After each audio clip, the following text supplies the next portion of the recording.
예, 안녕하세요. 저는 여기 러셀에서 수의노술 수업을 하고 있고 문성호라고 합니다. 반갑습니다.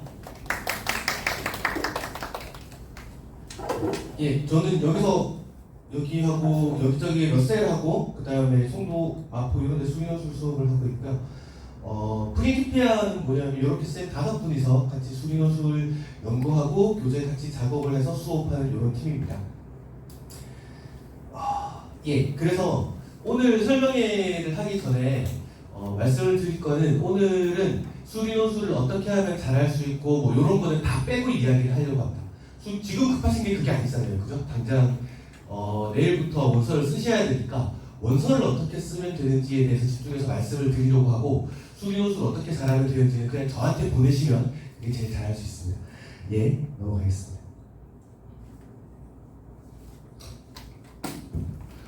구모 보셨잖아요. 구모 어땠어요? 할만했어요? 체감하기에 어려웠나요? 아니면 평소보다? 6월보다는 쉬웠던 거 맞죠? 근데 지금 1등급 커트라인이 보면 84점보다 아래쪽이잖아요. 왜 그럴까요? 잠깐 구모를 이야기 잠깐 하고 넘어가겠습니다.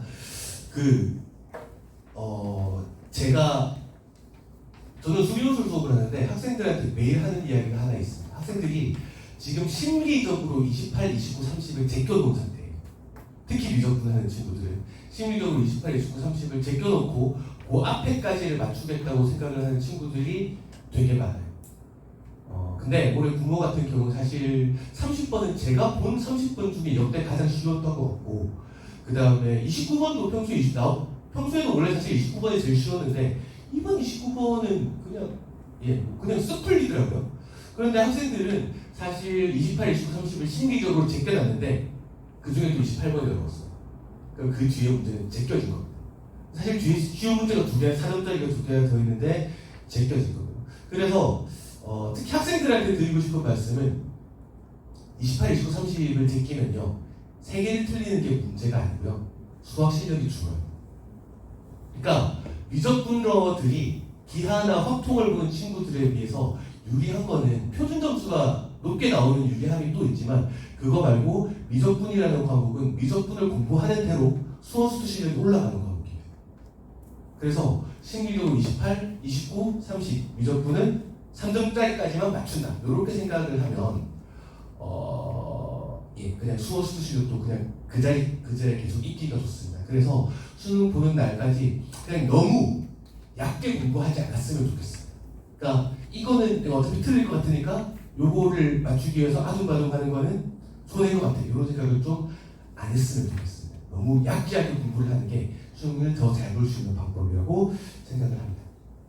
자, 그렇고요. 저희 카페에 가입하시면 제가 28번 풀어놓은 게 있는데 28번이 생각보다 학생들이 생각하는 것보다 조금 다른 포인트를 가지고 있는 문제인데 그거를 이해를 못해서 학생들이나 아니면 선생님들도 그걸 너무 어렵게 풀고 있는 경우들이 있는 것 같습니다. 저희 카페 가입하시면 제가 풀이한 걸 올려놨으니까 그것도 한번 참조해 보시기 바랍니다. 여기까지 하고요. 이제 중요한 거는 내일부터 수시 원서를 쓰시는 거잖아요. 자, 수시 원서를 쓰시는데 중요한 건 뭐냐면 수시 원서를 이번 모의고사를 갖다가 제가 얼마 전에 어떤 맘카페에서 이런 글을 봤는데 선생님 제가 국민대 논술을 준비를 하고 싶은데 국민대 논술을 준비를 하려면 수학이 1등급은 나와야지 준비를 시작할 수 있다고 하더라고요. 이런 글을 봤어요. 제가 보자마자 가슴이 답답하더라고요. 왜냐하면 수학이 1등급이 나오고 있는데 국민대를 왜 준비하며 그 시험장에 도대체 어떤 1등급 학생이 거기에 앉아있겠습니까? 그죠? 그래서 우리가 수시를 공부하는 목적은 정확하게 정시로 갈 수 있는 대학교보다 위쪽 대학교를 가는 게 목적이에요. 그러면 제일 먼저 고민을 하셔야 되는 건 뭐냐면 내 지원 가능권에 있는 학교가 어떤 학교들이 있는지 이걸 제일 먼저 고민을 하시는 게 급선무입니다. 그래서 간단하게 설명을 드리고 넘어가겠습니다. 이제 비교하기 좋게 국수탄이요 96, 96, 96 영어는 일단 조금 제끼고요. 영어 제끼고 요 96, 96, 96 정도가 되면 얘 어디 갈까요? 어디쯤 갈 수 있을까? 이과는요 생각보다 대학교 가기가 좀 쉽습니다. 문과보다 훨씬 쉽습니다. 여기 이 학생 같으면 연세대학교에 학생들이 제일 높다고 생각하는 학과들 의대 치대 빼고요. 전기, 화공, 기계 이런 데들 보통 갈 수 있습니다. 정시로. 생각보다 쉽죠? 아닌가요? 자, 그 다음에 89 제 1숫자는 뭐냐 하면 등급 커트라인이에요. 다 2등급 커트라인 받은 친구들 이야기하는 거예요. 그러면 이 학생은 어떤 학생이냐면 나는 전과목 2등급이야 하고 이야기를 하고 다니겠지만 사실 전국의 전과목 2등급 중에서는 꼴찌인 겁니다. 그렇죠? 얘는 전국의 전과목 1등급 중에서는 꼴찌인 거예요. 그러면 이 친구가 어디쯤 가냐 하면 딱 맞는 학교는 조금 드물고요. 이게 조금 심리적으로 그 갭이 있습니다. 어디하고 어디가 갭이 좀 있냐면 중앙대학교하고 건국대학교 사이에 갭이 좀 있습니다. 학생들의 심리적으로. 무슨 말씀이냐면 이제 배치표 같은 데를 보면은 연대 있고 고대 있고 그 다음에 고대 뭐 요경 좀 겹쳐가지고 뭐 한양대 있고 서강대 과가 몇 개 없으니까 서강대 이렇게 붙어 있고 이렇게 막 겹치는데 여기가 좀 안 겹쳐요. 학생들이 심리적으로 중앙대하고 건국대 사이에 갭이 좀 그쵸 거기 갭이 좀 있습니다. 그래서 89면 중앙대는 빵꾸 뚫리지 않는 이상 하기 조금 힘든 점수고요. 그 다음에 건국대학교는 특성화학부 같은 몇 개 학과를 제외하고는 엔간하면 올패스가 될 겁니다. 생각보다 쉬운 것 같지 않나요? 네, 생각보다는 좀 괜찮아요. 그 다음에 77 이렇게 나오면 여기는 되게 애매한데 요거보다 한두 개 더 맞으면 요 안에서 인서울이 대학교가 생기기 시작할 겁니다. 이 정도로 잡으면은 크게 소외하는 거 없이 잡으실 수 있으시고요. 그러면 내가 9월 모의고사를 봤더니 1등급, 2등급 반씩 섞어서 받았다. 그럼 요 사이 어디 있을 거잖아요. 그러면은 내가 지원 가능한 학교는 대략 서성한 근방에서는 원서를 함수 얼마 하겠구나 라고 생각하시면 대충 맞겠네요. 그 다음에 내가 2등급, 3등급 섞어받았다. 그럼 여기서 여기 사이 안이 있을 거니까 상대적으로 3등급이 더 많으면 광운대 이런 데를 쓰게 될 거고 그 다음에 2등급이 상대적으로 더 많으면 건축동 뭐 요 안에서 원서를 쓰게 되겠다. 이렇게 잡으시면 대략 큰 문제 없을 겁니다. 대략이요. 근데 조금 그래서 제가 지금 이 표를 그린 거를 그 어머님들 다 넣어놨는데 이거는 제가 기본적으로 예를 들어서 여기에 270 잡혀있는 친구 같으면은 90, 90, 90이라고 하고 잡은 거예요. 국수타는 90, 90, 90이라고 하고 잡은 건데 이 얘기 자꾸 하면 문술 선생님이 아니라 입시 선생님 같은데 이것도 수학이라서 잠깐만 설명을 드리고 가겠습니다. 학생들 대학교를 갈 때 대부분 표준 점수라는 걸 일단 반영해서 대학교를 가는데요. 이게 요렇게 산출을 하는 겁니다.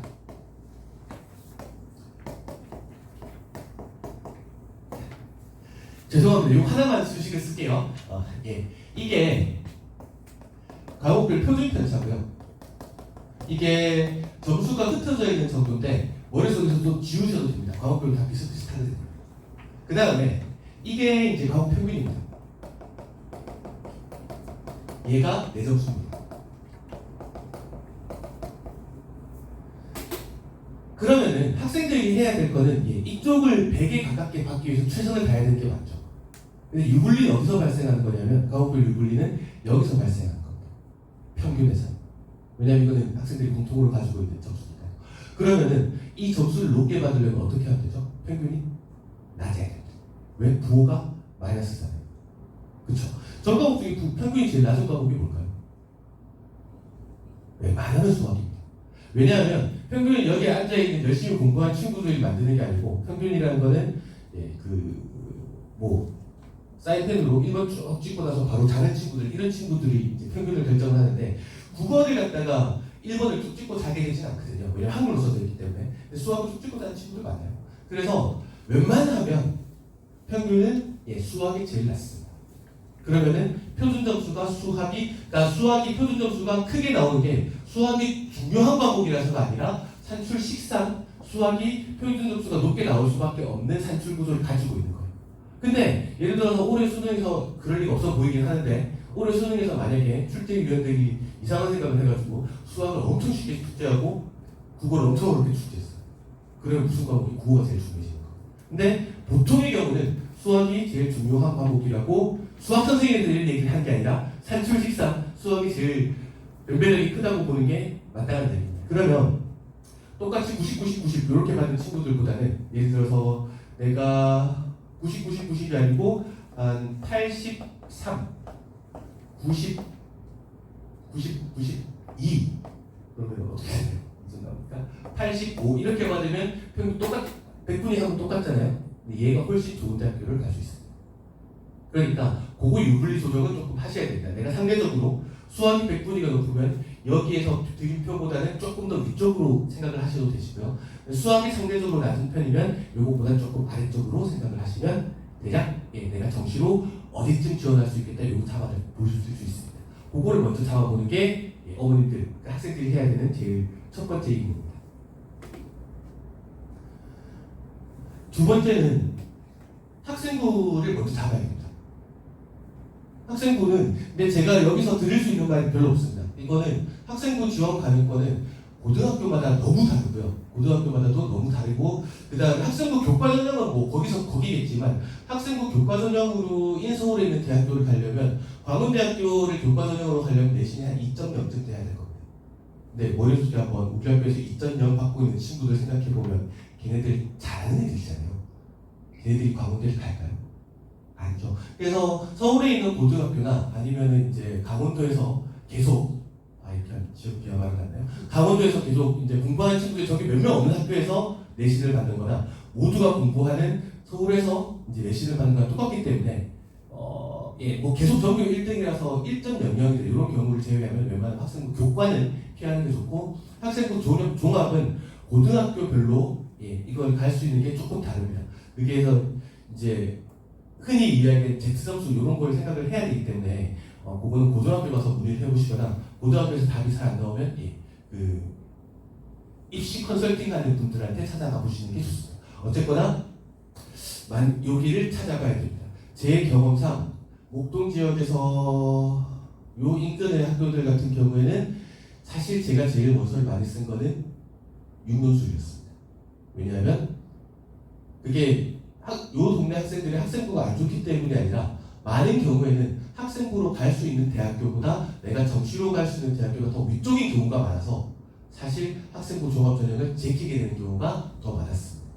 요쪽이 학생부로 공약 가능한 대학교가 있으면 여기는 먼저 생각해 놓으시고요.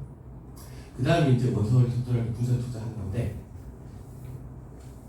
기본은 뭐냐 하면 내가 정시로 못 가는 대학교를 쓰는 게 기본인데 수능 성적이 이번 9월 모의고사대로 나온다는 보장이 없잖아요.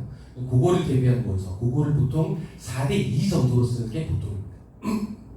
자, 제일 위에 친구 한번 보죠. 이 친구는 제가 아까 말씀드린 89, 89, 89, 89 그 선에 있는 친구하고 비슷한데 수학 성적이 상대적으로 조금 좋은 편입니다. 그러면 이 친구는 건대는 다 붙을 거고요. 건국대 경희대는 인간하면 다 붙을 거고 중대는 좀 중대는 낮은 학과를 갈동말동한 레벨입니다. 얘 정시고서, 수시고서를 만약 이 친구 같으면 어떻게 쓰는 게 좋을까요?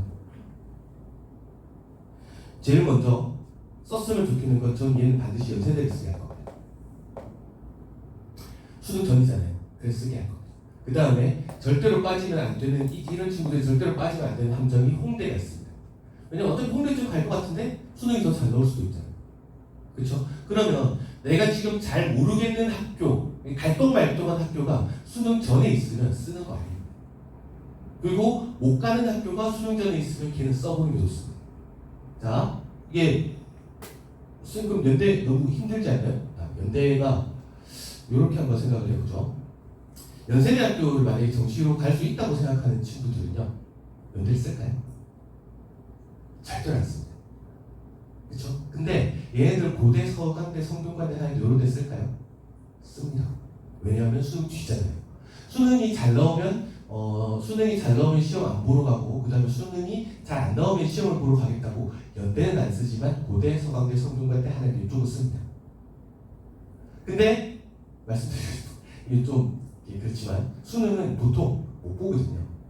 왜냐하면 학생들은 심리적으로 내가 1년 동안 받았던 모의고사 성적들에 예를 들어서 계속 국어가 제일 잘 나온 등급이 2등급이고 1년 동안 수학이 제일 잘 나온 등급이 2등급이면 나는 국어 수학이 둘 다 2등급이 나왔으면 좋겠다고 생각을 해요.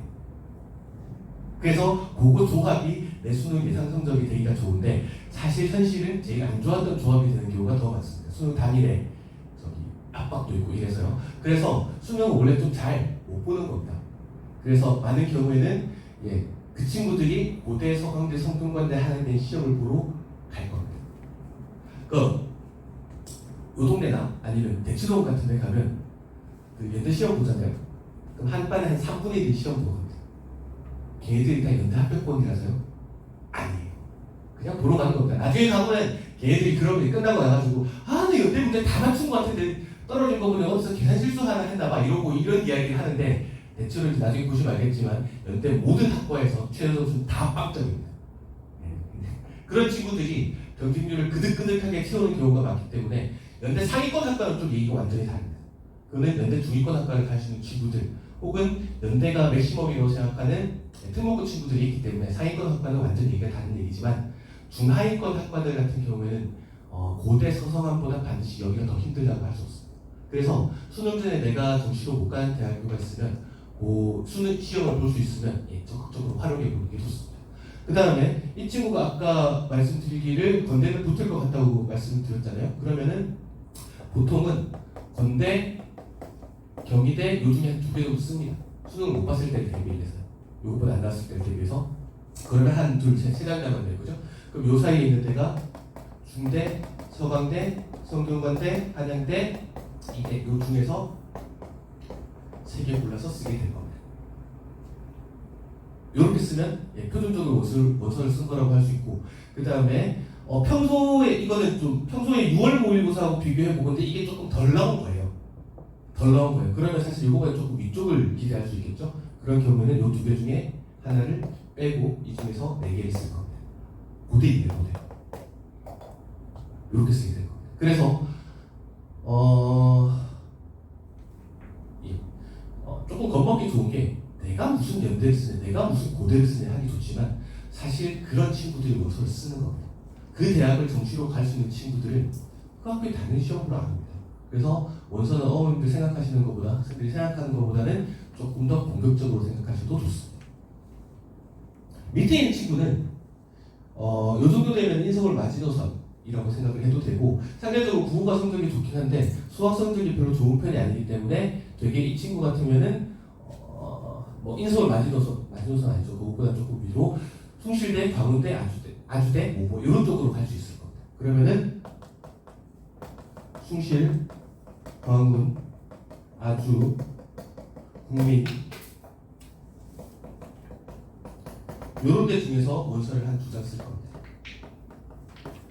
그 다음에 그것보다 살짝 높은 대학교가 어디 있을까요? 건, 수, 동 이런 해도 되는지 모르겠습니다. 이런 거 하면 대학 서열을 하는 것 같아서 항상 좀 그거 한데 요 중에서 한 3장 쓸 거고요. 그 다음에 수능이 되게 잘 나왔을 경우를 대비해서 중앙대 정도 한 장 정도 써놓는 게 보통일 것 같습니다. 수능이 잘 나올 때를 대비해서.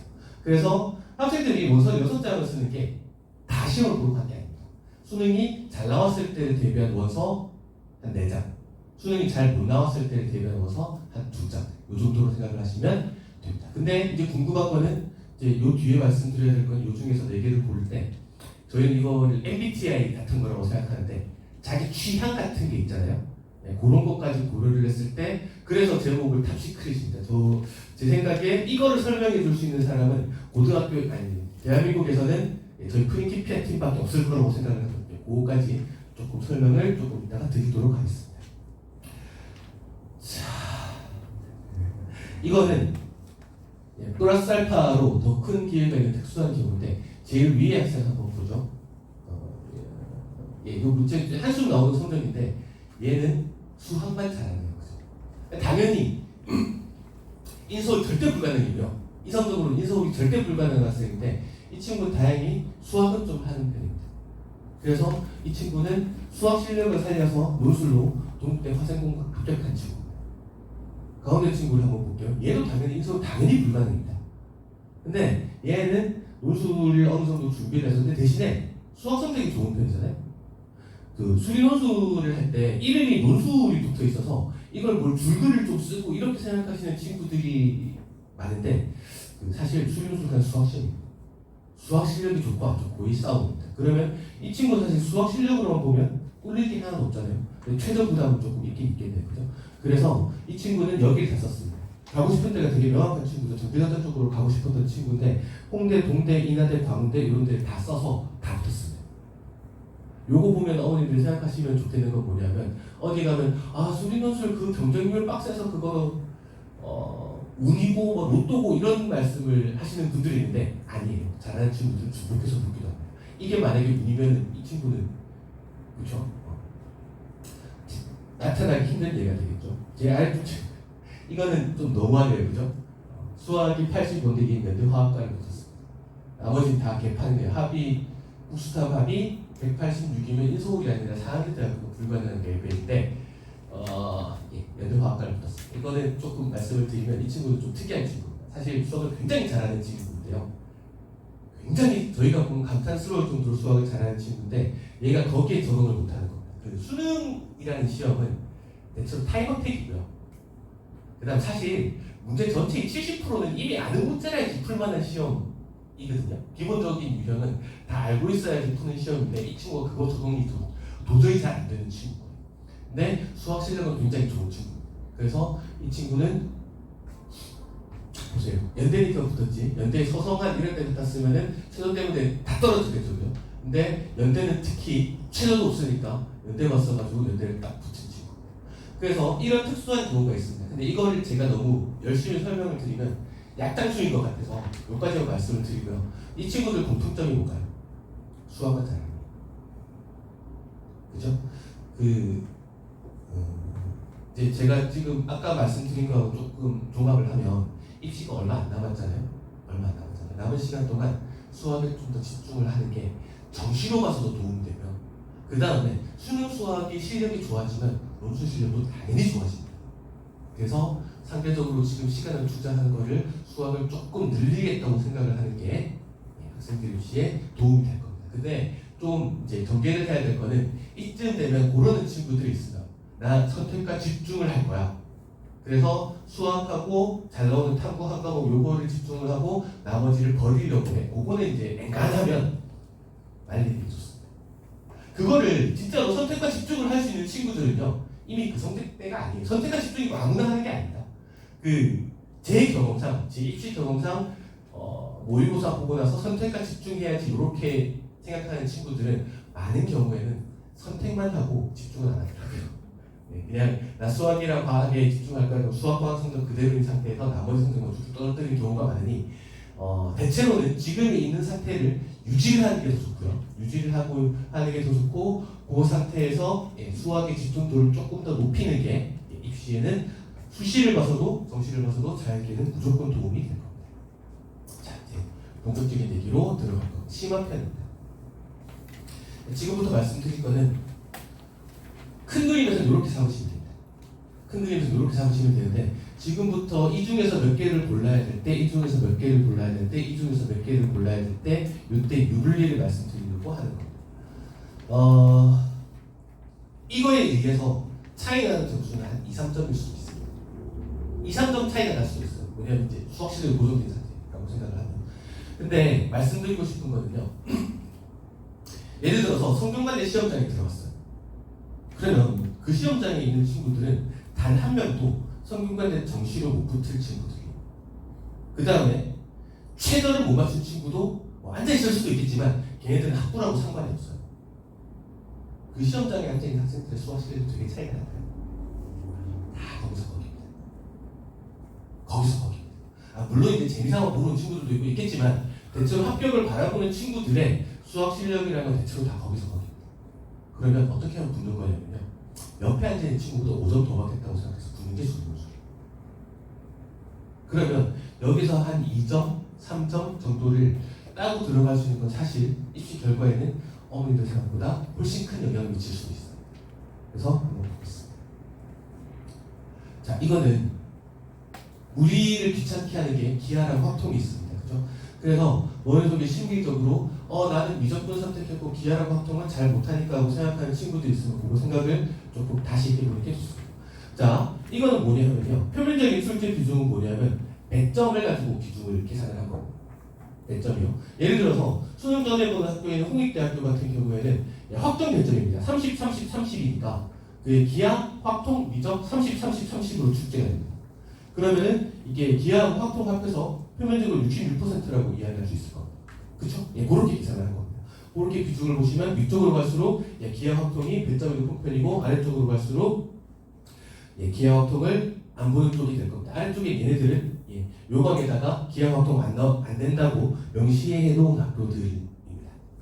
그럼 피하는 게 유리할까요? 그걸 조금 생각해 보자. 자, 이거는 저희가 다시 계산한 기하, 확통 반영 비중입니다. 뭐가 반영이 된 거냐면 첫 번째는 대학교 측에서 기하랑 확통은 난이도가 계속 낮아지고 있는 상황입니다. 왜냐하면 이것도 이제 몇 년 지나왔잖아요. 요 입시 체제가 몇 년 지나온 다음에는 대학교 측에서는 기하, 확통, 미적을 다 잘하는 친구들을 뽑고 싶겠죠. 실제로 그런 친구들이 대학교 현실적으로 있나요? 논술 말고 기하, 확통을 안 보는데 기하, 확통을 논술만을 위해서 꾸준히 공부한 친구가 현실적으로 대한민국 고등학생들 중에 있을까요? 없어요. 없다고. 제가 논술 수업을 꾸준히 하고 있는 중에 제가 기하, 확통을 일주일에 한 주제씩 가르치는데 10분씩 가르칩니다. 그래서 10분씩 가르치면서 수업 중에 이번 주에는 요 주제는 챙겨놓고 가자. 그것만 부탁해요. 그것만 일주일에 하나씩 챙겨놓고 가도 시험에서 사실 우위를 좀 점할 수 있다. 10분 강의 10분.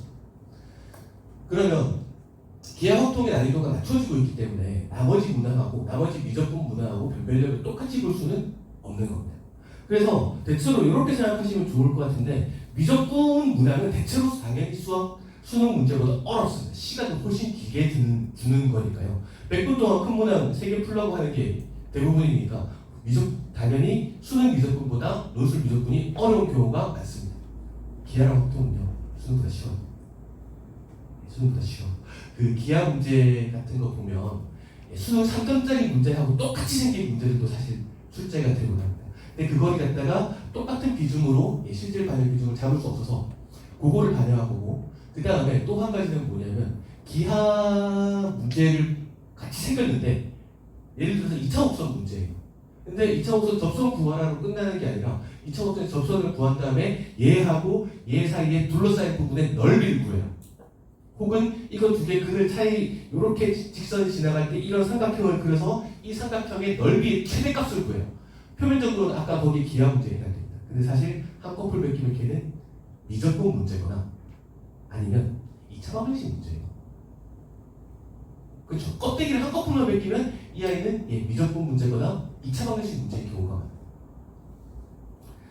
벡터를 제일 열심히 내는 학교가 예술대학교 고려대학교인데요. 그런 학교들 같은 경우에도 최초의 문제는 벡터로 시작을 하지만 한꺼풀을 베끼고 나면 무한급수, 정적분 이런 쪽으로 빠진다든가 이런 쪽으로 빠지는 문제가 많아서 순수 기하 문제의 비중은 굉장히 낮은 편입니다. 한꺼풀을 베끼면 미적분 문제 돌아간다.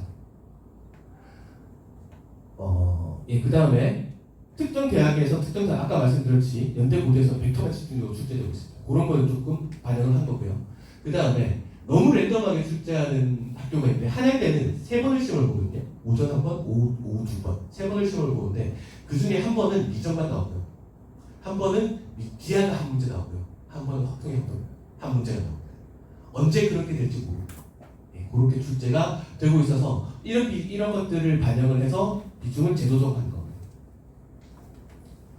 예를 들어서 여기에 있는 15%에 해당하는 학교들은 연대하고 고대 같은 경우에는 벡터 문제가 출제가 되는데 한꺼풀만 베끼면 사실은 미적분 문제인 문제들이 주로 출제가 됩니다. 그 다음에 한양대 같은 경우에는 기하 문제가 항상 너무 쉬워요. 그 다음에 동국대도 마찬가지로 항상 제일 쉽고 항상 미적분으로 연결된 이런 데는 조금 낮춰 잡은 겁니다. 그래서 이렇게 기하 실질 반영 비중을 보시면 이게 사실 어머님들이 생각하시기에는 더 정확한 방법일 겁니다. 확률 같은게도 마찬가지로 잡은 겁니다. 그래서 원서를 고민하실 때 이거를 보시고 원서를 작성을 하시면 될 것 같습니다. 이거는 저희가 방금 이야기한 반영 비중을 반영을 해서 이걸 좀 시각화해 본 겁니다. 그래서 예를 들어서 이런 거를 활용해 볼 수 있겠죠.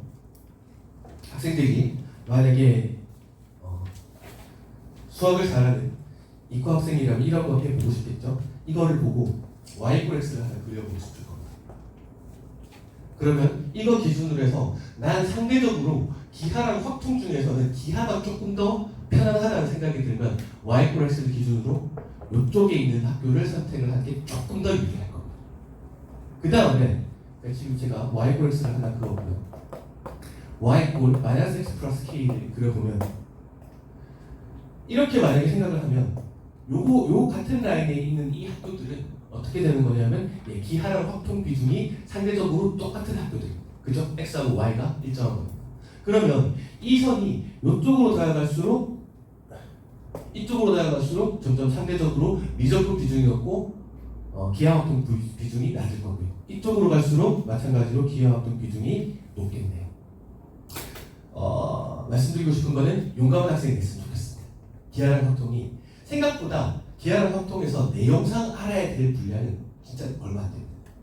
확통 문제는 기본적인 내용을 알고 나면 시험장에 들어가서 이걸 얼마나 열심히 따지느냐의 문제가 되기가 쉽고요. 특히 경우의 수 문제 같으면 정신 똑바로 차리고 꼼꼼하게 따지는 게 문제의 전부가 되는 경우가 많고, 기하 같은 경우에는 특히 제일 껍데기만 벗겨내고 나면 미적분 문제가 되기 쉽기 때문에 기하랑 확통을 남들이 이쪽으로 자꾸 가고 싶을 때 그거에 거꾸로 원소를 쓰는 게 도움이 되는 경우가 많습니다. 특히 내신 때 한번 열심히 해본 경험이 있으면 충분히 해볼 만합니다.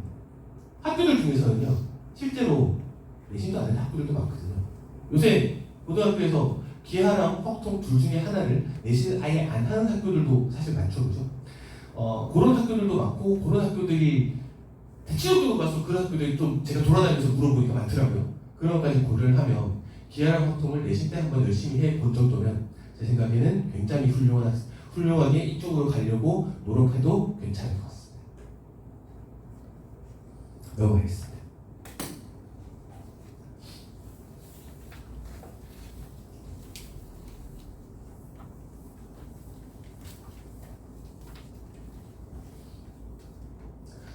그 다음에는 관계 논증 지향성인데 무슨 얘기인지 잘 모르죠. 이게 이거는 이제 관계 지향성을 나타내는 건데, 이거를 저희가 방탈출 카페 문학 혹은 헨젤과 그레텔 문학이라고 부릅니다. 학생들이 이런 가장 비슷한 문제를 풀어본 거는 수능에서 기니디 문제 푸는 거하고 똑같다고 생각하면 됩니다. 기 풀어서 네가 무슨 소리인지 알고, 니 풀어서 지가 무슨 소리인지 알 겁니다. 그러면 최종적으로 문제에서 요구하는 사항은 이걸 바로 스트레이트로 물어봤으면 절대로 풀 수 없는 문제를 제시문의 힌트를 조금 주고 1번을 풀어서 힌트를 조금 얻고 2번을 풀어서 힌트를 조금 얻어서 최종적으로 내가 못 풀만한 문제를 풀게 만드는 겁니다. 그러니까 문제 간의 연관성이 굉장히 큰 문항들을 이야기하는 거예요. 이거 학생들 디폴트는 뭘까요? 이런 못 푼답니다. 못 푼답니다. 왜냐하면 학생들 디폴트는 수능인데 수능에서 연계형 문항이 기니디 말고 없잖아요. 옛날에 연계형 문항이 시도된 적이 있었습니다. 13번, 14번을 연계해서 출제했던 적이 있었는데 그 연계형 문항들을 학생들이 풀어본 지가 너무 오래됐어요. 학생들은 이걸 못한다가 디폴트예요. 그래서 이렇게 말씀을 드리는 건데, 나 이런 거 너무 힘들어요 생각하는 게 아니라, 나 이거 뭐 할만한데 정도 생각이 들면 이 위쪽으로 쓰는 게 더 유리한 겁니다. 왜냐하면 학생들은 이거를 못한 게 디폴트입니다. 예를 들어서 위쪽에 있는 대학교들 중에 이런 학교들은 한 대문항 하나에 적어도 3개 아니면 5개 소문항이 주어지는데, 이 아이가 천천히, 처음에는 이게 무슨 소리인지도 모르겠지만 천천히 따라가다가 보면은 출제자의 의도를 조금씩 맞춰 나갈 수 있는 그런 문제들입니다. 근데 이게 그럼 이쪽은 다 위쪽 대학교 꼭 그렇지도 않습니다. 예를 들어서 제가 아래쪽에 있는 가천대학교 의대 같은 경우에는 이거 그렇게 생각하시면 됩니다. 수능 킬러 8개가 다 80분 동안 푸는 시험이라고 생각하시면 됩니다. 다 상관없는 문제들이에요. 다 개별적인 문항들을 푸는 거고, 위쪽으로 갈수록 이 아이 문항들 간의 연계성을 파악하는 데 문제풀이의 핵심이 되는 겁니다. 잘 푸는 것보다 잘 읽는 게 더 중요한 시험이 되는 겁니다. 다시 말씀드리지만 학생들은 이거를 못하는 게 디폴트입니다. 그럼 마찬가지로 내가 만약에 이거 이렇게 하는 거 분위기 파악만 잘하면 될 것 같은데 라는 생각이 들면 이거를 위쪽으로 가시는 것도 괜찮은 방법입니다. 논증 지향성은 뭐냐면 자꾸 증명시키는 거예요. 이거가 저희는 이걸 홍길동 아버지 문항이라고 부르는데 이게 무슨 얘기냐면요. 이런 겁니다. F' 0보다 크면 F가 증가함수를 보이라고 1번에서 딱 시키는 거. 무슨 생각이세요? 아씨 뭐야 이거 다음 연수 때려치고 싶은 생각이 드는 게 당연하죠. 아니 F' 0보다 크면 이렇게 생겼으면 이렇게 올라가니까 증가함수인데 이거 뭐 그거 똑같은 거죠. 아버지를 아버지라 부르지 못하고 어머니를 어머니라 부르지 못하고 사실 출제자도 이걸 모를 거라고 생각 안 합니다. 근데 이게 교과서에서 되어 있는 증명을 요새 학생들은 안 하고 넘어가거든요. 이거 예를 들어서 학생들 중에 세타가 이용할 때 세타분의 사인 세타가 1이 되는 거 모두가 알죠. 모두가 아는 이야기입니다. 근데 이거 증명하고 쓴 친구들이 제가 저번에 수업하다가 물어보니까 한 반에 한두 명이 잘 없더라고요. 네, 그래서 이런 것들을 대학교에서 물어보곤 합니다. 그러면 이것도 위쪽으로 갈수록 증명을 많이 시키는 학교도 있고요. 아래쪽으로 갈수록 점점 이런 학교들, 아래쪽 약수열 논술 이런 데들은 대놓고 수능 특강 같이 내겠다고 이야기한 학교들이니까 이쪽은 그런 것들하고는 거리가 먼 학교들입니다. 이런 학교들은 우질하게 증명시키는 학교들입니다. 그러면 이것도 증명 불편하잖아요. 안 해봤잖아요. 근데 대한민국 고등학생들의 디폴트는 마찬가지로 여기입니다. 그러면 내가 이게 크게 불편하지 않아. 그러면은 문제는 남들보다 잘하는 거예요. 남들보다 잘하는 거니까 내가 만약에 이게 많이 불편하지 않아. 저는 고등학교 때는 이과의 자부심은 내가 증명할 줄 모르는 공식 따위는 쓰지 않는 게 이과의 자존심이라고 생각했거든요. 네, 좀 그런 식으로 공부를 한 친구들이 있으면 이쪽으로 쓰는 게 마찬가지로 더 유리하고 왜냐하면 이거를 맞출 수 있는 친구들은 대한민국에 몇 명 없을 거예요. 그래서 이거를 갖다가 논증 지향성이라고 합니다. 이 아이를 같이 표시를 해보면 당연히 아까 1번 풀어서 2번 풀고 2번 풀어서 3번 풀고 이 문제가 1번으로 등장했으면 그 다음 문장은 뭐죠? 뭘까요? 이 함수가 증가함수라는 성질을 이용해서 뭔가 그래프 해석을 해낸 이런 문제가 출제됐을 겁니다. 그래서 굉장히 논증 지향성하고 관계 지향성은 굉장히 강력한 양의 상관관계를 나타냅니다. 그래서 마찬가지로 유리한 거는 다행히 내가 논증 지향성, 관계 지향성이 해볼만 하면 잘하는 게 아니고 해볼만 해도 대한민국 고등학생들은 지금 저거를 못하는 게 디폴트가 되어 있기 때문에 이거를 더 많이 물어보는 학교 쪽으로 쓰는 게 유리할 수도 있습니다. 난이도입니다.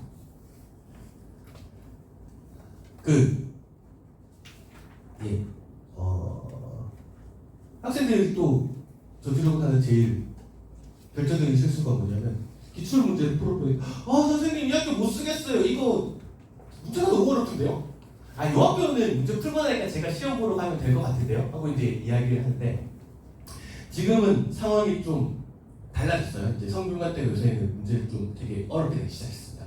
근데 옛날에 한 몇 년 전까지만 해도 서성한 라인에서 제일 쉽게 내는 학교라고 하면 성균관 때부터 꼽았고 그 다음에 좀 제일 어렵게 내는 학교라고 하면 한양대를 많이 꼽았습니다.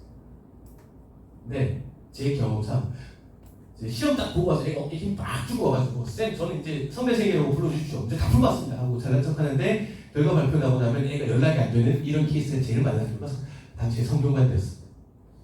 그 다음에 예를 들어서 합격자 발표가 나서 선생님 저 붙었어요 하고 막 인사하러 오는데 이제 딱 보고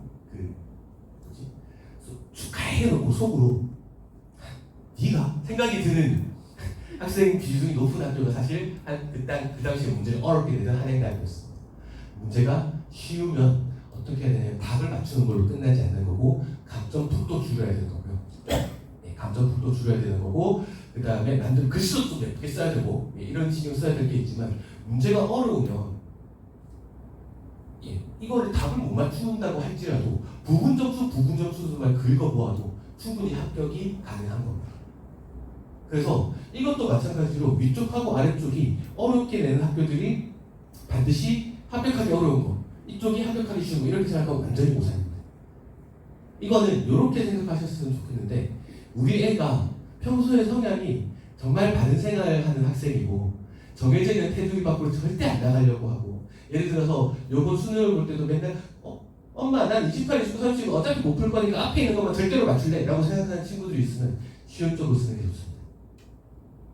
근데 덤비는 애들 있잖아요. 덤비는 애들. 어려운 문제 보면 어차피 틀릴 거면서 좀 덤벼보는 애들 있잖아요. 그 다음에 뭐 실수도 많고 2점 3점 짜리 틀리고 와가지고 엄마 2점 짜리는 원래 천재들이 틀리는 거래 뭐 이러면서 이제 잘난 척하는 이런 애들 있잖아요.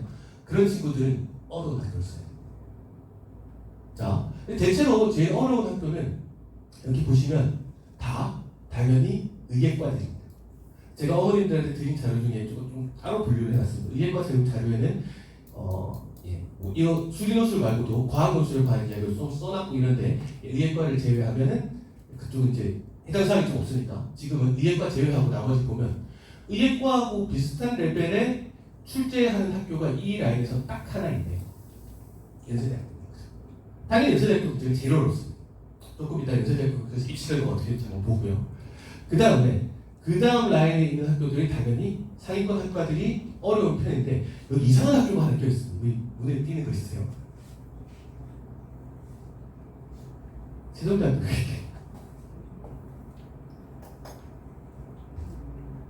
세종대학교 문제가 서성한 문제보다 어렵습니다. 근데 여기 최저가요 2등급 3등급이거든요. 2합 5예요. 세종대학교는 심리적으로는 인솔을 많이 세웠잖아요.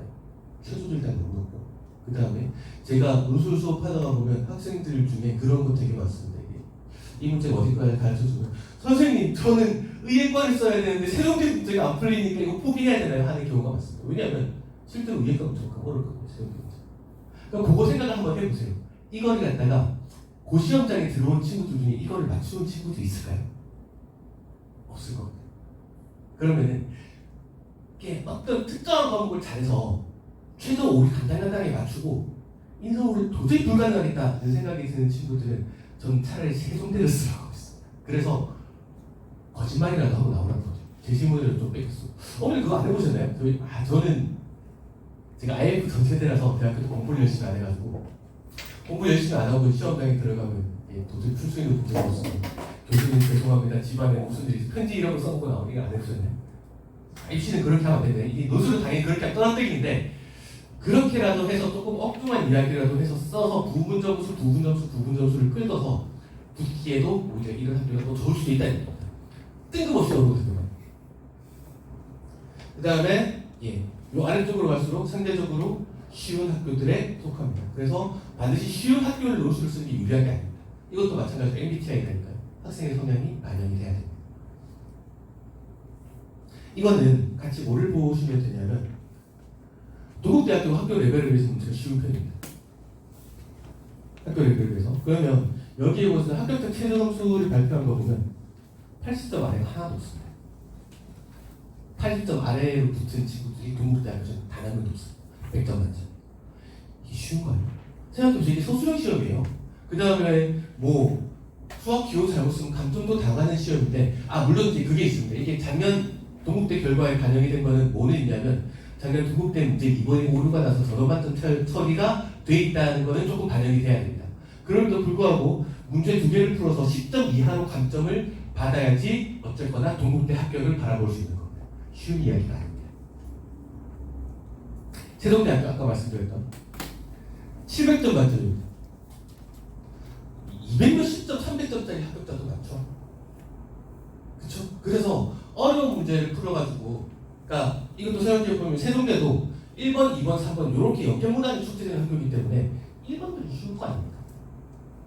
1번들 세 문제 중에 대문항 하나에서 소문항 1번들 다 풀고 나머지 부실하게 한 3점씩 이렇게 긁으면 합격권이거든요. 아까 말씀드렸죠. 그럼 생각해 보실 법하다고요. 수리 논술이 진짜 잘 못하겠으면 간 크게 그냥 차라리 제일 어렵게 나오는 학교를 쓰는 것도 바랄 법합니다. 그래서 문제가 쉬운 학교가 합격이 쉬운 게 아닙니다. 이거 자기 성향이 반영이 돼야 됩니다. 우리 애가 간 크게 거짓말 잘 안 되는 거죠. 얘가 문제를 못 풀더라도 푼척이라도 잘 할 수 있으면 이런 학교가 차라리 더 쉬울 수도 있는 겁니다. 무서운 연세대학교 한번 보죠. 연세대학교 문제 어려운 것 같습니다. 근데 합격자 커트라인을 보시면은 공학 계열 같은 경우에는 합격자 점수가 어디서부터 어디까지 분포하냐면 뚫어내야 될 점수 평균 한 50점 정도 되는데요. 학교에서 평균 한 50점 정도 되고 그 다음에 지원자는 모든 학과에서 지원자 최소는 다 빵점입니다. 다 빵점입니다. 그 다음에 대체로 어느 정도 선임에서 합격선이 결정이 되냐면 보통 이제 30점대 중반 정도부터는 학과들별로 합격 커트라인이 생기기 시작합니다. 100점 만점에. 어떤 게 쉽나요? 연세대학교도 대문안 이제 아마 작년에 단답형을 냈다가 연세대학교 난리가 났잖아요.